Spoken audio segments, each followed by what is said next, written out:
Welcome to Pondering AI. I'm your host, Kimberly Nevela. In this episode, it is a pleasure to welcome Paula Helm. Paula is the Associate Professor of Empirical Ethics and Data Science at the University of Amsterdam. I originally found her work through a very interesting paper on synthetic data, and then was even more delighted to find her work on minority or hidden languages in the digital realm. So today we're going to touch on both of those topics. So thank you, Paula, for joining us and for being game to allow me to talk about both of these things. Yeah, very happy. It's my pleasure. Now, you have an interest in a sort of empirical ethics, right, which is an applied, I said within the context, I assume, of science. How did that interest in that in both ethics and science, and then subsequently in NLP and in linguistics come about? Yeah. Well, first I would say that I understand ethics also as the sort of scientific inquiry into human values. So I would not make a distinction between ethics and science. But of course, traditionally, ethics has been very theory-focused and very text-focused. And I initially was trained in more empirical traditions of anthropology and also peace and conflict studies. So I'm also very always asked the question, why should we care? Why does that matter? So what? So sometimes we have these super interesting empirical findings, but then still the question remains, so what? What follows from that? Or why are we actually doing this research? Why are we interested in this topic? Why do we think it's important? And really to bring these two together and to study human values empirically and how emerging technologies, how scientific practice interferes with human values, how it brings about value change, how we also deal with value conflicts that arise in the context. And to not just do that theoretically, but also to actually look into what do different groups of people think is important. How do they understand certain values in different parts of the world, but also maybe in the same society within different groups. And what would that then mean to sort of try to advance certain values through embedding them into technical design? How does that work? How do we need to also take into account technical limitations? So these are all questions that, in my view, belong to the field of empirical ethics. And how did you then connect or get to specifically the study of linguistics or language? Was it a happy circumstance, or have you always been interested in how we use words to convey or create meaning? Both. So in a way, yeah, I mean, language was also part of my research always, since in anthropology, of course, language is a big part of studying culture. So for example, in the past, I studied how people in addiction recovery, they use language to sort of, for example, performatively try to enact their recovery by saying, for example, I am an alcoholic, for instance. And then how did that bring me to languages and AI, minority languages? That was a bit lucky coincidence. I was working on diversity and AI in a big project together with many people from different disciplines. And I was writing on, how does AI affect diversity, but also not just in terms of superficial diversity, like the number of women in tech or the number of female pictures in training data, but also diversity on a more subtle level that's not so easy to quantify, such as skills, psychological traits, characteristics of people, diversity in how we come to know the world, how we interpret situations. So this also all belongs to diversity. Often when we think about diversity, when we talk about diversity, we do that in these very standard categories, but it's actually much more. And then it gets very complicated also to study and measure it and to promote it.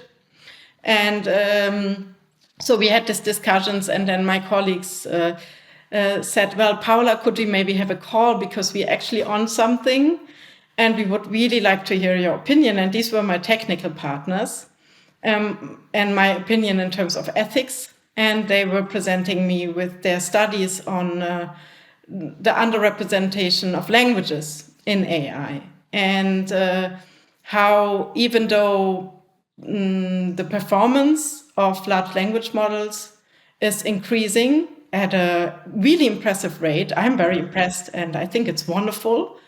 But then when you look very closely, there are these culture-specific terms. We all know them. I think every language has that. And so even though these models on first sight are very impressive also in learning new languages with little data exposure, these culture-specific terms are still often a problem. And so this is also a kind of, very subtle level of diversity that's impacted there. And that very much fitted to my argument around these sort of underlayers of diversity. So they wanted to know from me what I think about that, and whether I thought it was an ethical issue, whether I thought it mattered in terms of human values. And then I said, yes, I think it makes a huge difference with regard to what we call epistemic justice.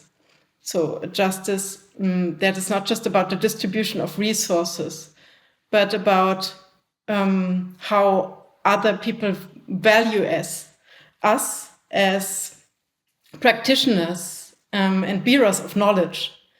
Sort of, for example, testimonial justice. Does someone takes me seriously if I testify on something? Or hermeneutic justice or injustice. Do people take my interpretation of a situation seriously? And these matters are also very much influenced by cultural differences, right? Because from where we interpret the world, from where we come from, determines how we might interpret a situation, how we might interpret emotions. And so we call that in philosophical discourse epistemic justice. It's not so widely known, but I think very important and very much affected by AI. I know you did some work, I think, with some indigenous populations. I believe it was in the Amazon, but you'll correct me if I've got that wrong.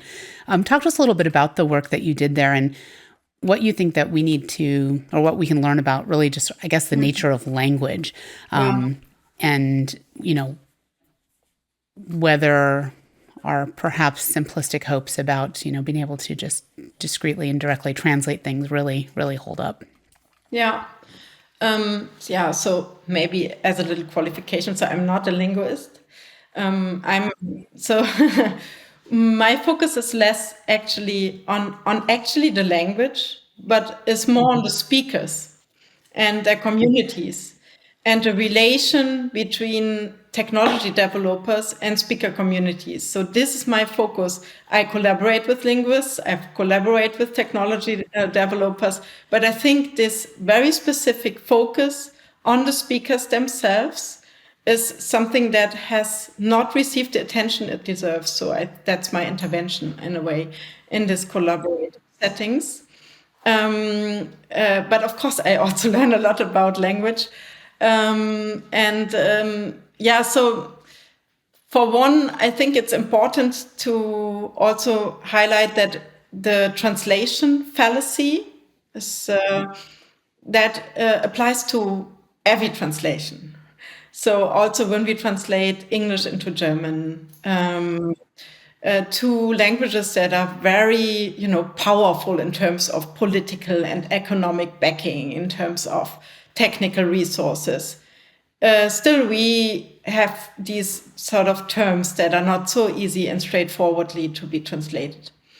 But then when we are now turning to indigenous languages, then we have other factors that come in that we need to reckon with. That is, these are traditionally oral-based languages. So the way they are traded is different historically. There's also a history of colonial violence. So these communities have fought very hard for their autonomy. So buying into technical infrastructures that are very much owned and dominated by Western powers for them is a very tricky decision to be taken, because it means giving up some of the autonomy that they fought so hard to become part of the global technical infrastructures, the communication infrastructures, which also enable partaking in the global economy, which are now so important, right? And almost sort of inevitable, and then also making sacrifices to younger generations. So there are a lot of tricky questions to be asked also with these matters, and they all, in a way, boil down to the issue of power asymmetries, power inequality, that we might have less when you compare English with Mandarin, like two AI superpowers, than when we pair, for example, the Saterema-Ve community of maximum 10,000 speakers left, living in the Amazon rainforest, trading in acai, and that's more or less, what they have to trade or offer to trade. And then, English, which is like, such a superpower language. So we have like intense power asymmetries. We have data asymmetries. So all that needs to be taken into account. And then also there are, of course, huge cultural differences. So what we did there, for instance, was when we were there in the Amazon rainforest, we witnessed the severest drought ever that ever happened to the region, which is very worrying when you consider that it's the biggest fresh reservoir in the world. And that affects the livelihood of people there immensely, because, what for us are streets is for them the rivers, right? So their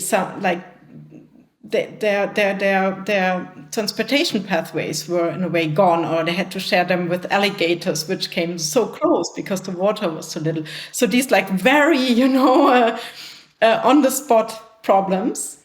So what we decided to do was to develop a magazine where we try to translate Western, very much technology-based approaches to water preservation and water monitoring with traditional indigenous practices.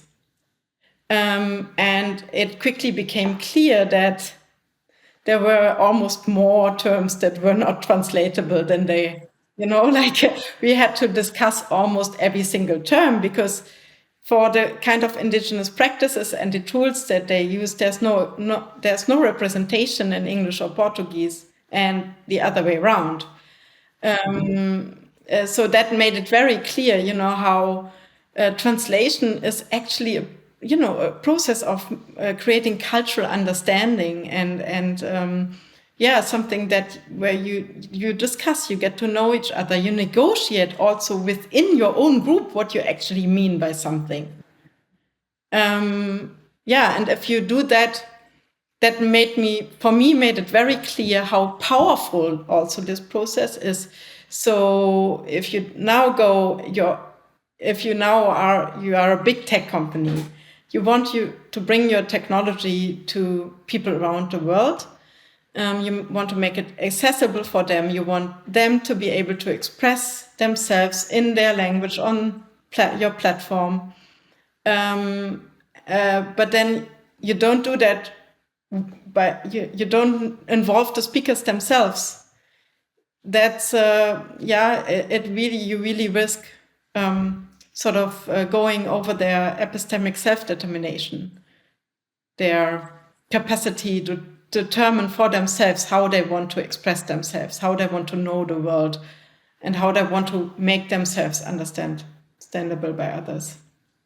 And that sort of flattening or that normalization, right, of concepts and terms and language. I think we probably see that in a lot of different areas. But it strikes me, based on what you said, earlier, in the richness of this particular oral tradition, and the fact that there's so much other just cultural heritage and probably norms and, see, now what's the word I'm looking for?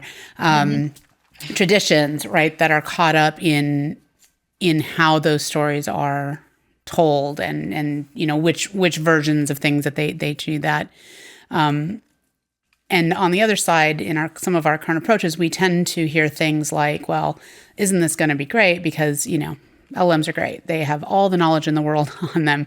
But this is a really distinct, I think, and pointed example why simply trying to capture words, or even capturing language in this way, in fact, there's a risk we're, in fact, not only not representing the knowledge or the information of that culture and of that speaker and that community, but we may be actually fundamentally changing it, correct? Yeah.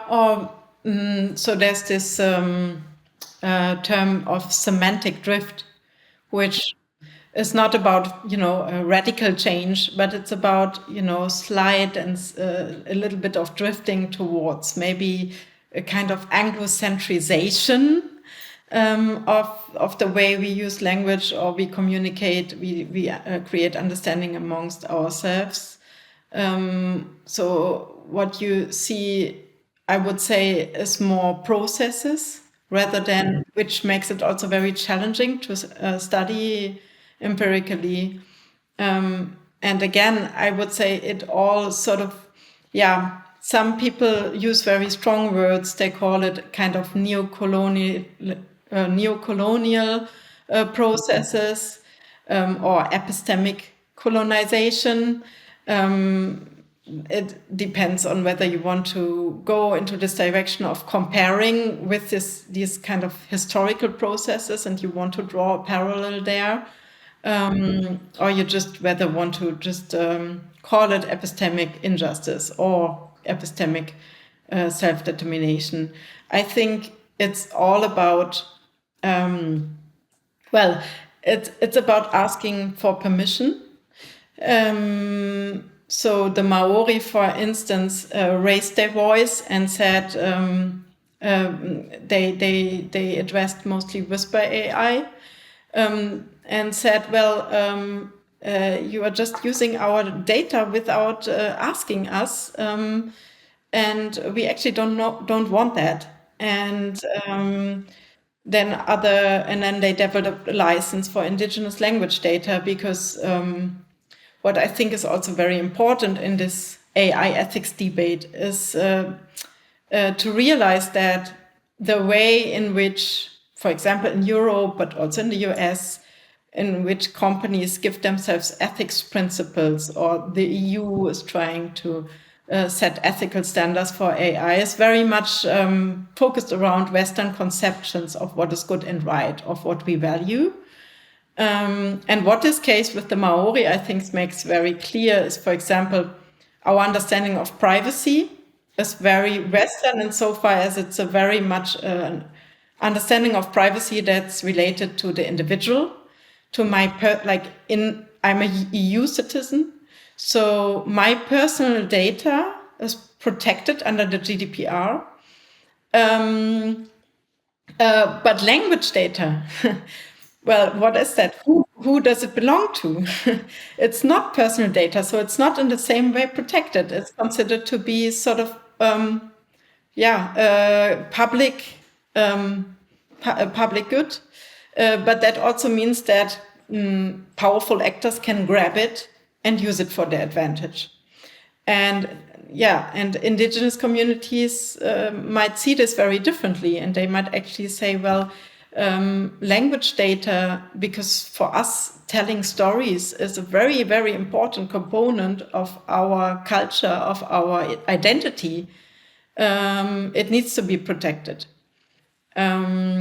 I think it's a very good case also to show the Eurocentrism or Western-centrism of AI ethics values that are usually being discussed. Mm-hmm.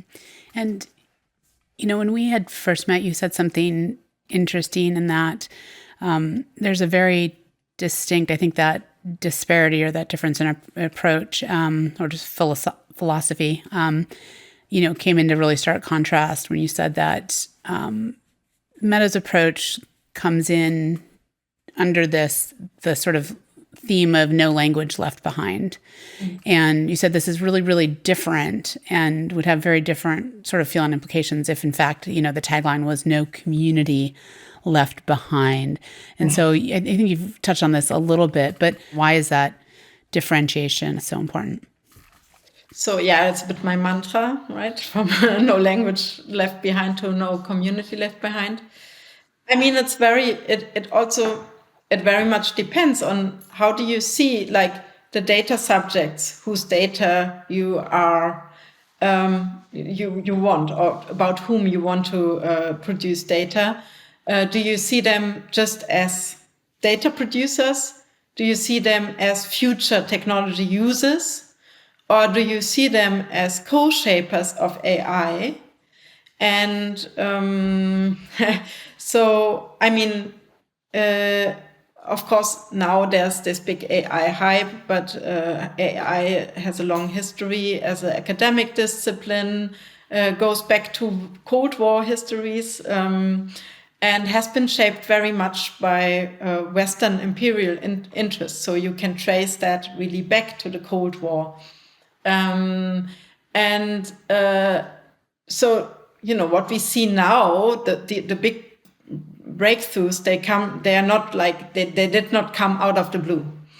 So there's a whole infrastructure behind it. There are big AI conferences. And again, what you see there, for instance, if you want to publish in one of the top AI conferences, is all English. When you publish something, you try to beat a benchmark, and you do that on a small language, you might have no chance in getting into the big conferences. So also, what do AI talent strive for? So younger people who want to become famous in the field, make advancements in the fields, they also try to, of course, survive within the field. So they play along these rules. And these are all rules very much shaped by a very Anglo-centric history. And the point about the no community left behind is also, do you just want to integrate communities into your own system? But you don't really want to change the system, you just want to expand it? Or are you willing to actually, if you want to expand the system, not just keep it as it is, but take the viewpoints of more people seriously and have them co-shape what you're working on?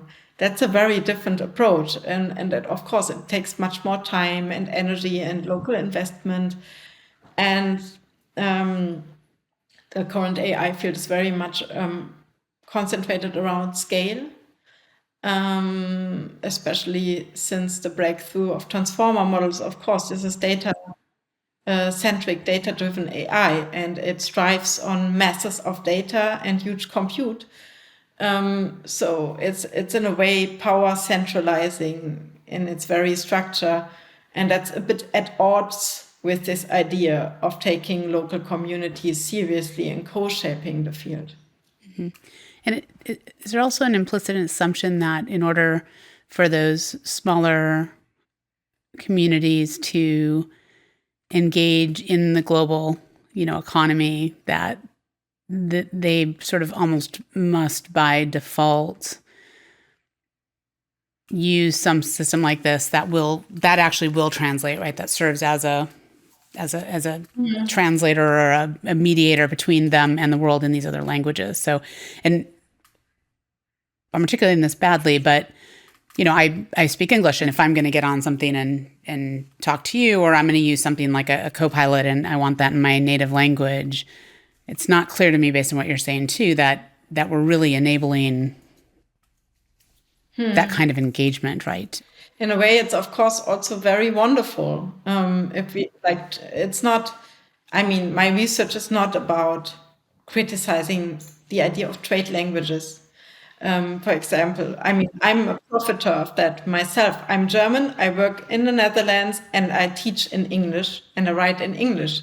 And also I also speak Portuguese and Spanish, languages that I very much like. So I think it's wonderful. And for example, I'm teaching an English speaking program with 130 students from all over the world. And it's just amazing. I learn so much from them. They learn so much from each other, both in terms of the contents of our program, but also because it's just very fascinating to have all these people from different parts of the world in the room. And also it's such a picture of hope, right? To have all this young talent who want to go out and want to change the world and want to bring ethics into AI.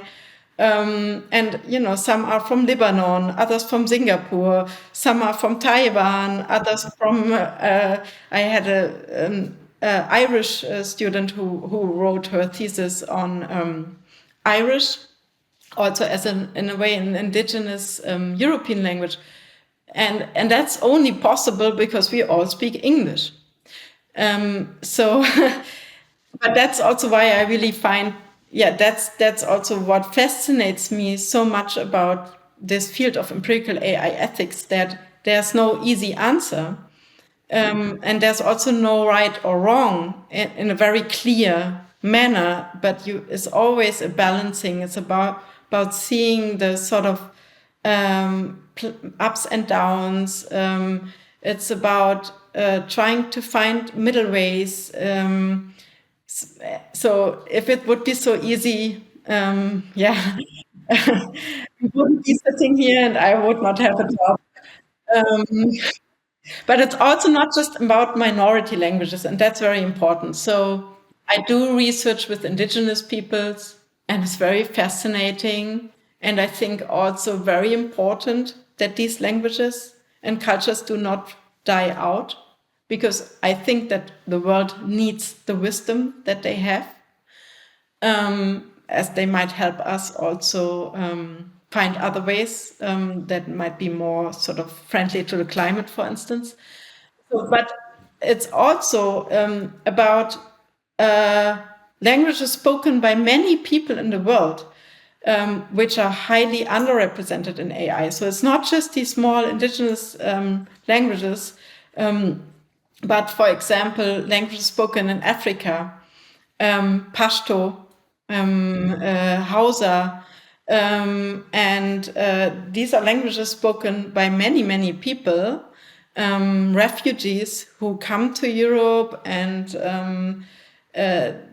they might not speak English or French, and then there's nobody at the border speaking their languages, and they need to use AI translation tools as well.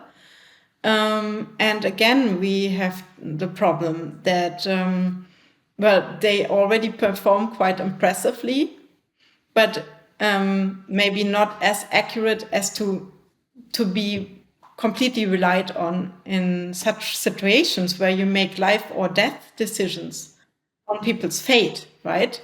So if someone has a legitimate reason to claim for asylum, and then sometimes we had cases where very small mistakes in translation could distort the narrative of the person and lead to a legitimate asylum request being denied.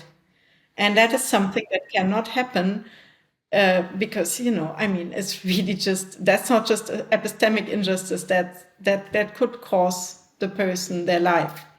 So, so these are also very serious issues in that debate that are not just about minority languages, that are again about power asymmetries, and that are also about how does the AI community want to go about using AI in ways that are responsible, and not just in, I create an image about my cat of my cat because it's fun, or I use an AI translation, machine translation app to buy ice cream in my summer holidays, then it's not so high stakes. Chocolate, vanilla, you'll be all right. Yeah.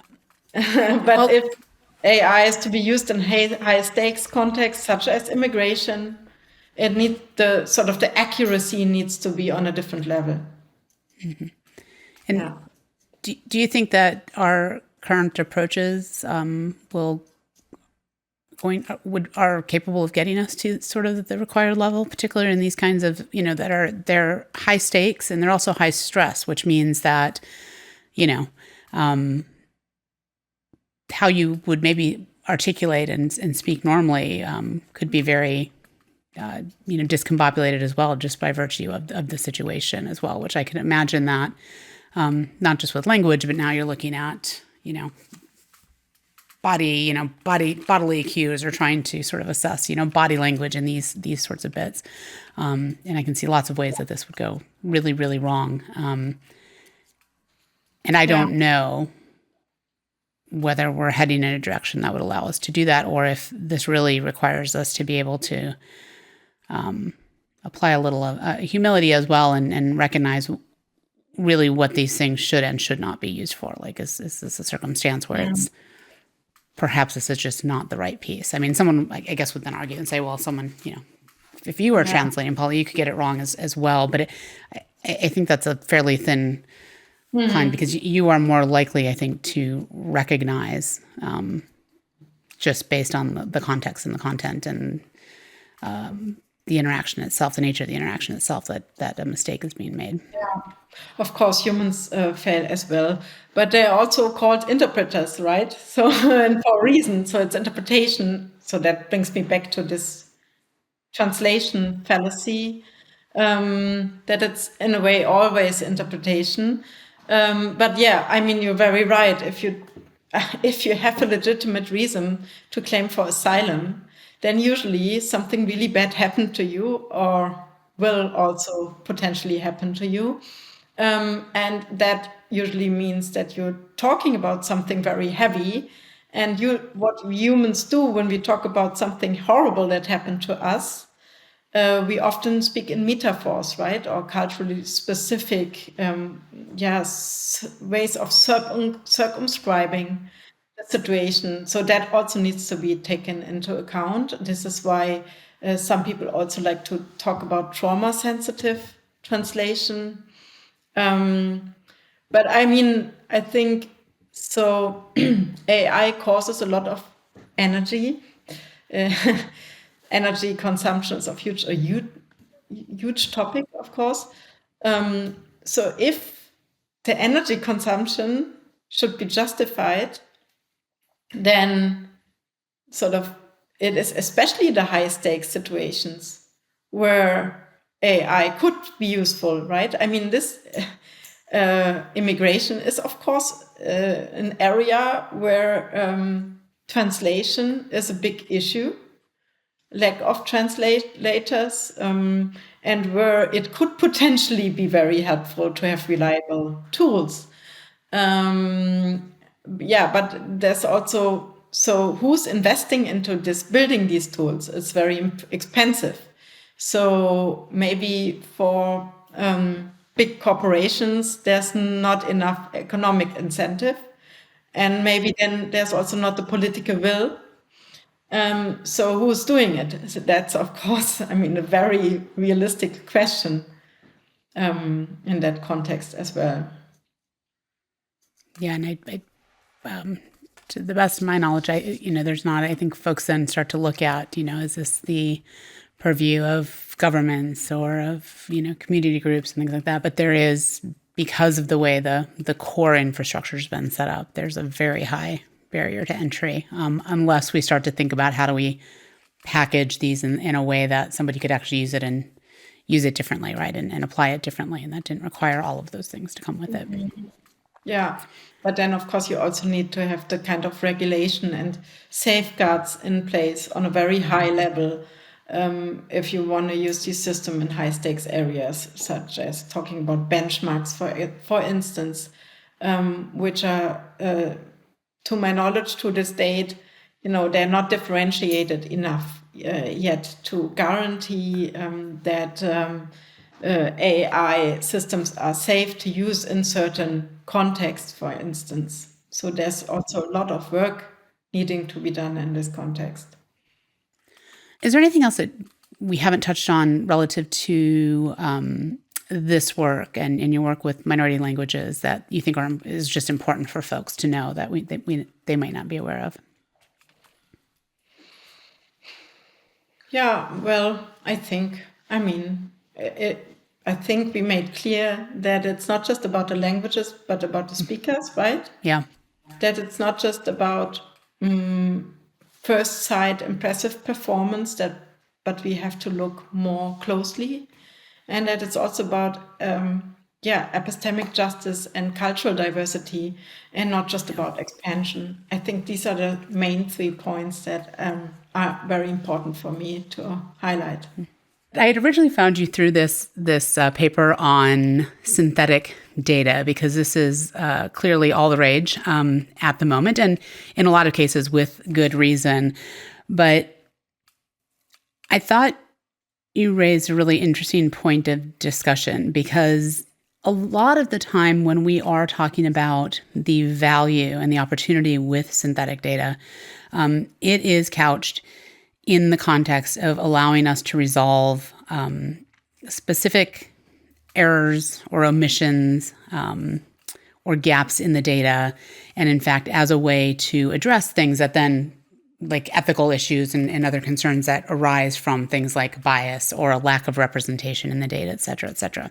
And so in some ways, it's seen as almost a panacea to address these ethical problems. And your paper really puts out a bit of a different hypothesis, in that it suggests that the indiscriminate use of this type of manufactured data might in fact have the opposite effect. It might actually, I think you called it create a manufactured divide between ethical scrutiny and critical reflection. So can you tell us a little bit what it was that got you folks thinking about this question in this way, and what the particular concern or observation is that led to this hypothesis as well? Mm-hmm. So I've been working in several projects where we were interested or concerned with technical innovation, and usually I am working on the ethical risks, ethical concerns, and often a whole sort of set of ethical concerns were supposed to be solved by using synthetic data. Again, privacy, of course, is a big topic here. And again, such as with language technology, I do totally see the potentials of synthetic data. I think it's also a fascinating idea. But again, so privacy is about much more than just personal data. Privacy is a fundamental cornerstone of democracy. And often when people are concerned about privacy, it's not just about them individually, right? Like activists. If you think back to Snowden, even, then what people are concerned is about power. And many of these topics that are these issues that are being raised and that are being debated in terms of AI ethics are actually questions around power asymmetries. So when they are when big tech companies try to solve them through technical solutions that again sort of in a way sidestep the communities that raise these ethical concerns, that might run the risk that these communities, they actually don't feel taken seriously, but just sidestepped, right? Because, for instance, what many people are concerned about who talk about privacy vis-a-vis big data is, for instance, how classification is being done, how predictions are being made, and how that is happening in a very intransparent way, and how the power around these classification and predictions lies in the hand of private actors.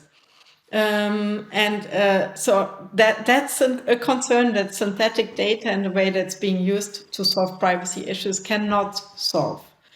So that is one, I think, example where it becomes very clear what we try to argue there, that synthetic data are an amazing solution to deal with freak events. That's why they were initially, why people initially came up with these ideas. They might, to some extent, also help to mitigate some ethical problems with regard to bias and privacy, but they're not fit to confront the actually underlying problems related to power asymmetry. And that was our concern there. And also, another concern, another point that was very important for us to highlight was, the point that, synthetic data are clearly manufactured. That is obvious.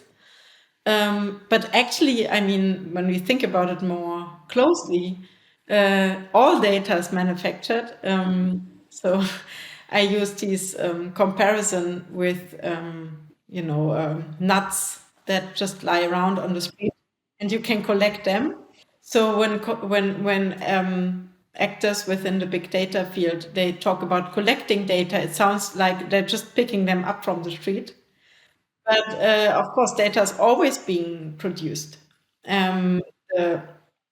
Platforms that we use, social media, they're all designed around us producing as much and as valuable data as possible. So the data is also determined by that, the kind of data that's being produced. So all data is manufactured and produced, not just synthetic data. So we also wanted to make clear that we don't forget about that manufacturing is always an issue with data, and that not one is the sort of the real data that we collect from the street, and the other one is the one that's being developed in the lab. And we only have to ethically attend to the real data, while what's happening in the lab is clean and out of ethical scrutiny. Mm-hmm. And I have to just throw out there that you referred to that more traditional form of data as users' behavioral surplus, which I thought was such a pointed and yet oddly charming way to do that, and just again provides some context, I think, to think a little bit differently. So you mentioned there that there's a tendency then, or maybe make sure I understand this correctly, with synthetic data, particularly if we are trying to, for instance, debias a data set, or we think a particular population demographic segment isn't represented, right? Hasn't been captured, hasn't participated intentionally or unintentionally in the development of the original data nuts. And by virtue of then using synthetic data, there's some sense that because we've synthesized it and because we're, in theory, doing this in a very deliberate way, then clearly bias can't be an issue. And therefore, we can lower, we don't have to worry as much about the outcomes or the things that may happen from a lack of diversity or because folks are not represented in the data. Do I understand that correctly? That it just sort of fundamentally distorts our sense of harms that could occur? Yeah. I would totally agree to how you just formulated it. And then another interesting point, and we won't linger on this, there was coming, or it appeared to be coming to a point where there was only so much data that could be picked up. And so that might actually serve as a little bit of a natural constraint, right, on the move to basically datafy everything and to really drive everything from not only singular platforms, but on the basis of information that is, inferred or predicted about you. So does synthetic data then also, in the eyes of those who wield it, provide an opportunity to sort of double down on this approach and on the thought that all behavior, all engagement, all these things can be modeled or can be captured, because if we can't actually capture it digitally by some version of direct measurement of capture, we can always just synthesize it. Yeah. There are different ways of responding to that. There are, of course, these sort of culture technical pessimists who argue against, do we really have to quantify everything? Maybe there's also something that we don't want to quantify. It's a bit tricky line of argumentation, I would say, because it can quickly go into the kind of purist, romantic nature sort of, direction. I'm more, I think, on the side of what we actually need to talk about is power. And I would say that what's really important is to take a pause and look at what is current AI development in all its biases that it sort of manifests, mirroring back towards us, about us. Because we can actually learn a lot from AI if we take a step back from this sort of solutionist approach towards really, first an analytical one, the biases that we see in these systems are a reflection of our society and about social inequalities that are present in our world, and that are also very interesting to take a closer look at and to learn from. And then maybe to change or think about, do we like what we see when we look into the mirror? Of course, it's not, maybe the mirror metaphor also has its limitations in terms of, it's not just one-to-one mirror. But maybe that's the point about it, right?